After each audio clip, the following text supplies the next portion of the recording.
बिस्मिल्लाहिर्रहमानिर्रहीम। अस्सलाम वालेकुम। मेरा नाम सबीन शहबाज है और आप मेरा यूट्यूब चैनल देख रहे हैं। सबसे पहले तो तमाम व्यूअर्स को गुज़िश्ता ईद की बहुत बहुत मुबारक। आज के इस व्लॉग में कुछ अहम चीज़ों के हवाले से बात करेंगे। इमरान खान के दो केसेस अहम केसेस थे, दोनों की समातें होनी थी और दोनों पर जो समातें हैं वो नहीं हो सकी। क्या वजह बनी, केसेस कौन से थे, उसकी तफसीलात भी इस व्लॉग में आपके सामने रखूंगी। दूसरा, गुज़िश्ता रोज़ वफाकी हुकूमत ने आइंदा जो माली साल है उसका बजट पेश किया है। बजट में अवामी अवाम पर टैक्सेस का मजीद बोझ डाला गया है। कुछ जो आदाद शुमार है वो भी आपके सामने रखूंगी, लेकिन इस बजट पर बड़ी बड़ी जो शख्सियात है वो सहाफ़ियों से माफ़ी मांगने पर मजबूर हुई है। किस वजह से, इसकी तफसीलात भी आपके सामने इस व्लॉग में रखूंगी। तीसरा, अली अमन गंडापुर के खिलाफ नाहली रेफरेंस जो है वो इलेक्शन कमीशन ऑफ पाकिस्तान में फाइल हुआ है, उसकी क्या वजह बनी वो भी आपके सामने रखूंगी। और एंड पर बिल्कुल बात करेंगे डॉक्टर मारूफ बलोच, जो कि बलोचिस्तान से सोशल एक्टिविस्ट है। उनकी गिरफ्तारी, जो कि इस वक्त भी गिरफ्तार हैं, उनकी गिरफ्तारी को सुप्रीम कोर्ट ऑफ पाकिस्तान में चैलेंज किया, उसकी तफसीलात भी आपके सामने रखूंगी। लेकिन प्रोग्राम के बाकायदा आगाज से पहले गुजारिश है कि अगर आपने अभी तक मेरा यूट्यूब चैनल सब्सक्राइब नहीं किया तो उसको सब्सक्राइब कर लीजिए और कमेंट सेक्शन में अपनी कीमती राय से जरूर आगाह किया कीजिए। नाजरीन, इमरान खान के दो अहम केसेस, एक तोशा खाना 2 था और दूसरा 190 मिलियन पाउंड। तोशा खाना 2 की समात होनी थी अडियाला जेल में, वो समात भी आज नहीं हो सकी। गुज़िश्ता रात ये कहा गया कि वो समात मुलतवी कर दी गई है। दूसरी समात इमरान खान के खिलाफ, इमरान खान और बुशरा बीबी की 190 million pound case, al Qaeda trust case, जिसकी वजह से इमरान खान हिरासत में है, उस केस में सजा मौतली की दरखास्त थी जो कि इस्लामाबाद हाई कोर्ट में दायर थी।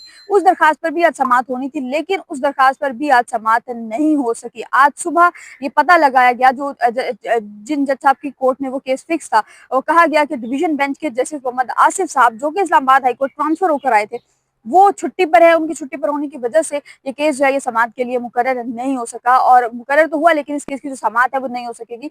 जो वकला हैं तमाम हुक्मरान अदालत में भी गए, लेकिन उनको बता दिया गया, जो इंतजामिया जो उसकी जानिब से बताया गया कि जो जज साहब है वो छुट्टी पर हैं, इस वजह से केस की जो समात है वो नहीं हो सकती। उस केस की समात नहीं हुई। इस वक्त जब मैं ये वीडियो रिकॉर्ड कर रही हूँ तो इमरान खान की बहनें अली अमीन गंडापुर, पाकिस्तान तहरीक इंसाफ की जो मेन लीगल टीम की जो मेन क़यादत है, वो तमाम इस वक्त भी कायम मकाम चीफ जस्टिस सरफराज डोगर साहब की कोर्ट में मौजूद है। वहाँ पर वो इसलिए मौजूद हैं कि चीफ जस्टिस साहब जो आइंदा इस केस की समात है वो फिक्स तारीख बता दें। लेकिन चीफ जस्टिस, अब ये जराये की जानिब से कुछ देर कबल ये खबर आई कि चीफ जस्टिस साहब ने कहा है कि पीर को वो इस केस की जो फिक्स तारीख है वो दे देंगे। अब इमरान खान के खिलाफ ये दो अहम केसेस हैं और दोनों पे ही जो समात है वो मुलतवी कर दी गई है बगैर कार्रवाई के। इसकी वजह समझ नहीं आई। जो पाकिस्तान तहरीक इंसाफ की क़यादत है वो इस्लामाबाद हाई कोर्ट पहुंची भी, अली अमीन गंडापुर पहुंचे, दीगर जो क़यादत इमरान खान की बहनें हैं, बड़े चेयरमैन तहरीक इंसाफ है, दीगर जो एमएनएज हैं, एमपीएस है, तमाम इस्लामाबाद हाई कोर्ट पहुंचे, लेकिन उनको ये बताया गया कि आज इस केस की जो समात है वो नहीं हो सकती। तो उस केस की जो समात है वो हुई नहीं। अब ये है कि नेक्स्ट वीक में अगर ये केस फिक्स होता है तो फिर इमरान खान की, और आज इस केस में कुछ अहम डेवलपमेंट हो सकती थी अगर इस केस की समात होती, लेकिन जैसे मोहम्मद आसिफ साहब छुट्टी पर हैं तो उनकी छुट्टी बिल्कुल अचानक छुट्टी पर गए हैं, जिस वजह से इसकी जो समात है वो मुलतवी की गई है बगैर कार्रवाई। नाज़रीन, दूसरे हिस्से में गुज़िश्ता रोज वफाकी हुकूमत की जानिब से बजट पेश किया गया। वफाकी बजट 2025 से 2026 अरबों रुपए का ये बजट है और उस बजट में अवाम के लिए ₹1 का भी रिलीफ नहीं है। तमाम जो बजट है उसमें दफाई बजट बढ़ाया गया, जो हम जंग जीते हैं उसका इनाम हमारी जो मुसल्लह अफवाज है उनको दिया गया। दिफाई बजट बढ़ाया गया, इसके अलावा आर्मी का जो बजट है वो बढ़ाया गया, दीगर जो बजट है वो बढ़ाया गया, लेकिन आवाम के लिए एक भी रुपए का जो रिलीफ है वो इस बजट में नहीं है। तमाम चीज़ों पर टैक्स लगाया गया, जो तनख्वाहदार तबका है उनके लिए टैक्स लगाया, फाइलर्स और नॉन फाइलर्स को दो हिस्सों में तकसीम किया गया, और जिस हिसाब से टैक्सेस लगाए गए हैं आम आवाम पिस कर रह जाएगी इस साल में, ये नजर आ रहा है अभी तक जो टैक्सेस के हालात है।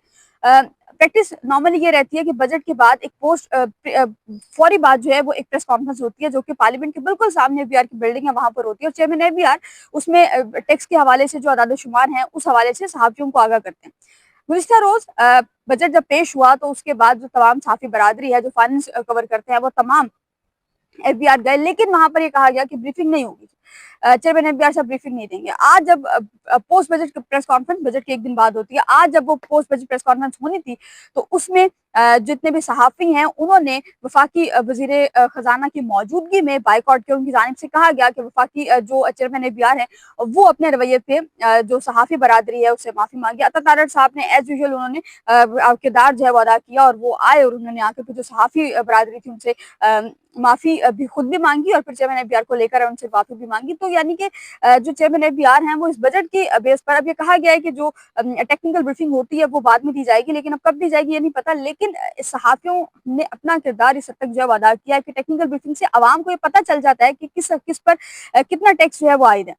ज़ाहिर है जब टैक्सेस का अंदाज़ा हो जाएगा तो उसके बाद फिर अवाम फर्दर जो अवाम जो है उस हिसाब से फिर चीज़ें करती है, लेकिन अब टैक्सेस का अंदाज़ा हुआ नहीं क्योंकि वो ब्रीफिंग ही नहीं हुई चेयरमैन एबीआर की। बहरहाल अब ये कहा गया है कि जो चेयरमैन एबीआर हैं वो ब्रीफिंग देंगे सहाफ़ियों को।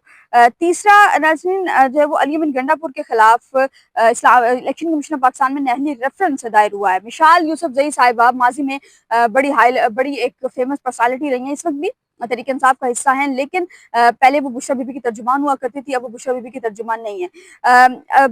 विशाल यूसुफजई साहिबा को सरकारी गाड़ी देने पर जो है वो अली अमीन गंडापुर के खिलाफ इलेक्शन कमीशन में एक नहली रेफरेंस दायर हुआ है और ये कहा गया है उसमें कि मिसाल यूसुफजई को जो गाड़ी दी गई है वो अवाम के पैसे से दी गई है और वो फॉर्च्यूनर गाड़ी है वो अवाम के पैसे से खरीदी गई है, यानी कि करोड़ों रुपए की गाड़ी अवाम के पैसे से खरीदी गई है। किस बेस पर उनको ये गाड़ी जो है वो दी गई है? दरखास्त में ये कहा गया कि वज़ीर-ए-आला का इक़दाम ख़यानत और गरीबों के पैसों की बेजा खर्च है और इक़दाम सादिक और अमीन की शर्त के खिलाफ है। अली अमीन गंडापुर को नाअहल करार दिया जाए और जो करप्शन अगर बर्वक़्त ना रुकी तो इस्लामी जमहूरियत पाकिस्तान का ढांचा तबाह हो जाएगा। कौम को वज़ाहत चाहिए कि अली अमीन ने मिसाल यूसुफज़ई के लिए गाड़ी किस हैसियत में जो है वो खरीदी है और दरखास्त में अली अमीन गंडापुर पर एफआईआर दर्ज कराने की इस्तदा भी जो है वो की गई है। पेशावर के एक वकील हैं, लोकल वकील है, उनकी जानिब से ये दरखास्त इलेक्शन कमीशन ऑफ पाकिस्तान में दायर की गई और इस दरखास्त में कहा गया है कि अली अमीन गंडापुर को नाअहल किया जाए और उनके खिलाफ मुकदमा दर्ज कर बाकायदा कार्रवाई का आगाज जो है वो किया जाए। नाज़रीन आखिरी हिस्से में डॉक्टर मारंग बलोच पर बात कर लेते हैं। डॉक्टर मारंग बलोच बलोचिस्तान के एक बलोचिस्तान के एक्टिविस्ट हैं और बड़ा काम उन्होंने बलोचिस्तान में किया है। एहतजाज होते थे, धरने होते थे, मिसिंग पर्सन्स के हवाले से बड़ी एक्टिव खास तौर पर रही हैं। उनकी बहन है नादिया, उन्होंने सुप्रीम कोर्ट ऑफ पाकिस्तान में मारंग के गिरफ्तारी जेएमपीओ के खिलाफ जो गिरफ्तारी है उसको सुप्रीम कोर्ट ऑफ पाकिस्तान में चैलेंज किया है। उन्होंने दरखास्त दायर की, उस दरखास्त में उनकी जानिब से मौक़िफ़ इख्तियार किया गया है कि मारंग बलोच की जो गिरफ्तारी है उसको कलअदम करार दिया जाए। मारंग बलोच की बहन की जानिब से ये दरखास्त दायर की और इसमें कहा गया कि बलोचिस्तान हाई कोर्ट ने एमपीओ के तहत जो गिरफ्तारी है उसके खिलाफ जो दरखास्त है वो इंतजामिया को भेजी है और हाई कोर्ट के डिवीजन बेंच ने करार दिया कि इंतजामिया से रुजू करने का जो फॉर्म है वो इस्तेमाल नहीं किया गया और कानून के मुताबिक हाई कोर्ट से पहले इंतजामिया से रुजू करना लाजमी होता है और मारंग बलोच को 22 मार्च को हिरासत में लिया गया था, यानी कि रमजान में गालिबन हिरासत में लिया गया था। कानून के मुताबिक हाई कोर्ट से पहले इंतजामिया से रुजू करना लाजमी होता है। डिप्टी कमिश्नर एमपीओ के तहत हिरासत में लेने का हुक्म जारी करने का मिजाज नहीं होता। कानून के मुताबिक सूबाई हुकूमत मुतमईन हो तो हिरासत में लेने का जो हुक्म है वो जारी कर सकती है। उनकी बहन की जानिब से दरखास्त में कहा गया कि बलोचिस्तान हाई कोर्ट का जो फैसला है उसको कलअदम जो है वो करार दिया जाए। नाज़रीन आइंदा ये हफ्ता तो ताहम नहीं है सुप्रीम कोर्ट से सिर्फ, लेकिन दीगर अदालतों से गालिबन यकीनन अहम रहेगा। सुप्रीम कोर्ट ऑफ पाकिस्तान से आइंदा हफ्ता बेतहाशा अहमियत का हामिल रहेगा क्योंकि इस्लामाबाद हाई कोर्ट की जज सीनियरिटी का मामला हो या दीगर केसेज हों, वो तमाम जो है वो इमरान खान जो इस्लामाबाद हाई कोर्ट में जिस सीनियरिटी वाला केस है वो कंक्लूजन की तरफ जा सकता है और वो पीर के रोज यानी कि 16 जून को कंक्लूड जो है वो हो सकता है। दीगर केसेस भी ज़ाहिर है समाअत के लिए मुकर्रर भी होंगे, पर समाअतें भी होंगी, लेकिन ये दो अहम केसेस मखसूस नशिस्तों वाला केस, बेंच की कोशिश है कि उस केस को जल्दी से जल्दी खत्म किया जाए। वो कि 16 जून से सुप्रीम कोर्ट ऑफ पाकिस्तान में छुट्टियां भी शुरू हो रही हैं, लेकिन अब देखना है कि जो केसेस हैं वो किस हिसाब से समाअत के लिए मुकर्रर होंगे। लेकिन आइंदा हफ्ते में ये दो अहम केसेस हैं, ये दोनों कंक्लूड होते नजर आ रहे हैं। आज के लिए इतना, मुझे अपने गाँव में